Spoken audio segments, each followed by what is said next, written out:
triglicéridos para checar la grasa en la sangre, ácido úrico para problemas en las articulaciones, glucosa para detectar el azúcar en la sangre, creatinina para detectar problemas en los riñones, general de orina para detectar infecciones en las vías urinarias. Esta promoción especial es para los oyentes de Radio Circuito Variedades y pacientes de la doctora Patti Arévalo. Todo el perfil de rutina a tan solo $15. En Laboratorio Clínico, gracias a Dios, le atendemos de lunes a viernes de 6 de la mañana a 4 de la tarde y sábado de 6 de la mañana a 2 de la tarde. Más información al teléfono 2663-4639, WhatsApp 7017-9950 o venga al Laboratorio Clínico Gracias a Dios, contigo al consultorio de la doctora Patti Arévalo, en la primera calle Oriente, frente al punto de microbuses de Cantón El Amate, Santa Elena.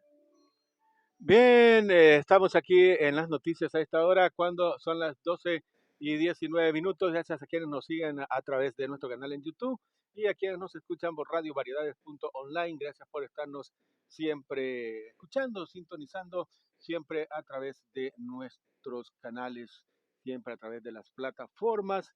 Y es un agradecimiento muy grande que le tenemos a usted. Al mismo tiempo le invitamos para que nos siga en nuestras redes. Búsquenos como @Radio Variedades, tanto en Facebook, en Instagram y en Twitter. Con gusto vamos a atenderle si usted nos hace alguna consulta. Y vamos a más información a nivel de las nacionales. Salva a hombre de ser asesinado en Ciudad Delgado.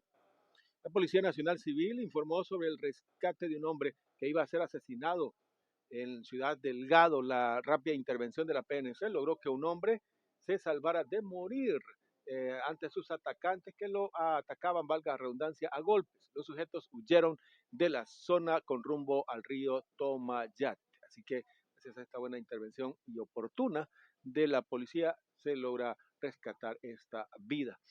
Y en Tijuana matan a un periodista. Vamos a esta nota a nivel internacional, y es que, permítanme, vamos a ver dónde está esta nota. Estaba viendo por aquí sobre esta información allá en México. Tijuana es de México, por supuesto. Gracias por estarnos escuchando aquí a través del 94.1 radiovariedades.online y también aquí en nuestro canal. Y aquí está la nota. Matan a periodista mexicana en Tijuana. Es una mujer, entonces es la tercera asesinada de lo que va de este 2022. Tremendo. La periodista Lourdes Maldonado se convirtió el domingo en la segunda periodista mexicana asesinada en una semana en Tijuana, ciudad fronteriza con California, y la tercera en todo el país, en lo que va del año. De acuerdo a los primeros informes, fue después de las 6:40 hora GMT, 18:40 del domingo, cuando Lourdes Maldonado llegaba a su casa en un vehículo tipo sedán. Vecinos reportaron un estruendo de cohetes, pero al salir encontraron a la comunicadora herida de bala en el asiento del piloto. Lourdes Maldonado pertenecía al programa de protección para periodistas de Baja California, pero la vigilancia que se le brindó no fue permanente. Su ingreso a dicho programa fue por temor a un problema legal que sostenía con el ex gobernador Jaime Bonilla del oficialista Movimiento Regeneración Nacional Morena. Morena es el es el instituto político, creo que el más grande actualmente en México, después del PRI, como que es la oposición en la política de México. Estamos a las 12:22, son las 12:22 acá en Radio Noticias, y vamos a hablar un poco sobre la situación de COVID-19. Ministro de Salud, es prioritario, dice, vacunarse en todos estos momentos. El ministro de Salud, Francisco Alaví, abordó diversos temas sobre el manejo de la pandemia y el avance del plan de vacunación, exhortando a la población a vacunarse para poder reducir el impacto de la pandemia aquí en el país. Hemos incrementado progresivamente la vacunación anti-COVID-19. Llevamos más de 9 millones de dosis anti-COVID-19 aplicados, dice, destacó Francisco Alaví desde el megacentro de vacunación allá en la capital. Bueno, y fíjense que el funcionario ha dicho que el principal objetivo de la vacuna es generar una defensa contra la enfermedad y que es prioritario vacunarse en estos momentos para poder disminuir la facilidad de transmisión del virus y de sus variantes. Alaví reflexionó sobre la importancia que tiene que la población que no se haya vacunado lo haga lo más pronto posible, sobre todo aquellos grupos vulnerables, y enfatizó se cuenta con todas las herramientas para el éxito de esta estrategia. Lo más oportuno es que los que no se han vacunado se pongan la primera dosis y al mismo tiempo completen su esquema de vacunación con las 3 dosis. Así que pues es necesario que pues no puesto la tercera dosis, ninguna. Sí, el día de hoy era una, diríamos nosotros, medida, pero fíjense que, ¿cómo se llama?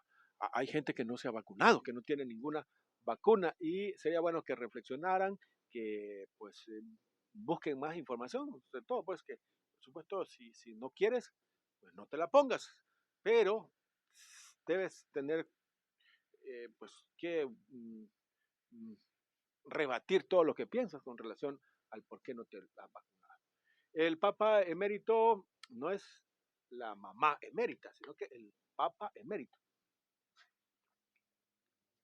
16º, un chistorín, no, sería bastante tedioso el Radio Noticias. Admitió en su declaración por el informe de abusos de la arquidiócesis de Múnich y Freising haber dado falsos testimonios. El Papa, oiga, usted está aceptando que mintió, señor Papa.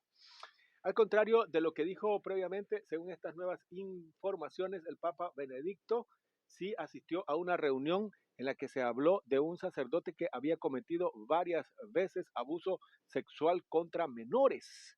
Así lo informó el secretario privado Joseph Ratzinger, o sea, el secretario privado de Joseph Ratzinger. ¿Ya sabes quién es Ratzinger? ¿Quién es él? Benedicto XVI. El privado es, o sea, no el privado de libertad, sino que el secretario privado de él es George Ganswein. En un comunicado de prensa este lunes, publicado en el portal Vatican News, o sea, Noticias del Vaticano, y en la Fundación Taste Post, el sacerdote mencionado fue trasladado más tarde a Baviera. Este sacerdote es uno de los casos centrales del informe que el bufete de abogados Westphal Spiel presentó en nombre de la. Fíjate que muchas veces nosotros nos encargamos solamente de leer y dar a conocer estas informaciones que son totalmente oficiales ante un tema de estos, por supuesto, y con toda la, digamos, información oficial que te da la fuente, en este caso el propio Vaticano en su portal de noticias oficial. Y ahora, el caso es que, digamos, en sí, que un sacerdote sea homosexual, que tenga inclinaciones sexuales hacia su mismo sexo, parece que no, eso no es o sea, no tiene nada que ver. Lo que sí está la población, digo yo, que en su mayoría pretendiendo que haya justicia, es que del hecho de que están sirviéndose de de un ministerio tan sagrado y público para poder hacer este tipo de actos, o sea, con sobre todo pues el pecado es la pedofilia, o sea, eso es el pecado. Uh-huh. Pues sí, la homosexualidad, es decir, que si ellos como tal condenan las dos cosas, tanto la homosexualidad como la pedofilia. Ahora, el tema yo creo que en cuanto a lo que el común de la cantidad de población en su mayoría, creo yo que estamos viendo es la cuestión del abuso sexual, o sea, el delito como tal, la pedofilia, o sea, el que una persona con inclinación hacia su mismo sexo, aprovechándose se habla, fíjate Marvin, que a los 22, 23 años todavía, incluso el cerebro del hombre no se ha terminado de como sellar, de completar, que tengamos todos los tornillos en nuestro lugar. En el caso de la mujer se habla que un poquito antes, unos 20 años por ahí. Significa que una persona adulta está, y bueno, pero ya legalmente en nuestros países la mayoría de edad la consigues a los 18 años, ¿verdad? Creo que es también igual en Estados Unidos, en casi la mayoría de las legislaciones a nivel mundial. Significa que antes de esa edad, si tú provocas sin el consentimiento, y con el consentimiento también porque se habla de estupro, ¿va? Es decir, que una persona que pues seduce a un menor de edad o en la fuerza, bueno, qué sé yo, ahí creo que es en donde sí de verdad se debe de aplicar el peso de la ley, darle seguimiento a este tipo de temas. Y por el otro caso, si un sacerdote quiere tener su pareja y que sea del mismo sexo, ¿y por qué no lo dejan?